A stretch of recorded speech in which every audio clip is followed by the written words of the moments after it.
২০০৭ সাল থেকে আওয়ামী ফ্যাসিবাদী আমলসহ ২০২৪-এর ১ নভেম্বর পর্যন্ত বাংলাদেশ জাতীয়তাবাদী দল বিএনপির নেতাকর্মীদের বিরুদ্ধে মোট মামলা হয়েছে ১,৪২,৯৮৩টি। ওই মামলায় মোট ৫৯,২৯,৪৯২ জনকে আসামি করা হয়েছে। এছাড়া ২০২৩ সালের ২৮ অক্টোবর পর্যন্ত ১৫০০ মিথ্যা মামলায় দলটির অঙ্গ ও সহযোগী সংগঠনের ১৩০০ নেতাকর্মীকে বিভিন্ন মেয়াদে সাজা দেওয়া হয়েছে।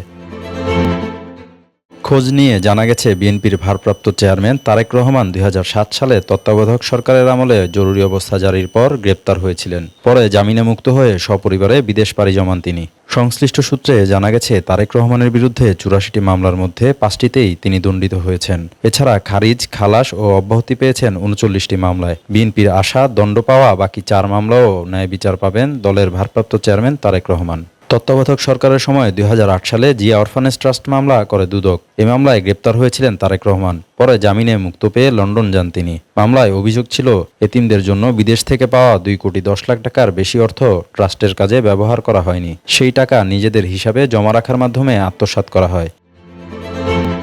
এ মামলায় বিএনপির চেয়ারপারসন খালেদা জিয়াকে ৫ বছরের কারাদণ্ড দেন বিচারিক আদালত। একই সঙ্গে তারেক রহমান সহ অন্য ৫ আসামিকে ১০ বছরের কারাদণ্ড দেওয়া হয়। মামলাটি বর্তমানে আপিল বিভাগে বিচারাধীন।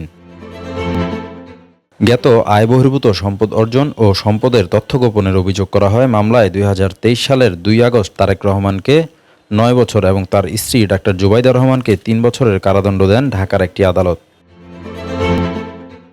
বিদেশে অর্থ পাচারের অভিযোগে দায়ের হওয়া এক মামলায় ২০২৩ সালের ১৭ নভেম্বর তারেক রহমানকে বেকসুর খালাস দেন ঢাকার একটি বিশেষ জজ আদালত। তবে ওই মামলায় বিশিষ্ট ব্যবসায়ী গিয়াসউদ্দিন আল মামুনকে ৭ বছরের কারাদণ্ড দেয়া হয়।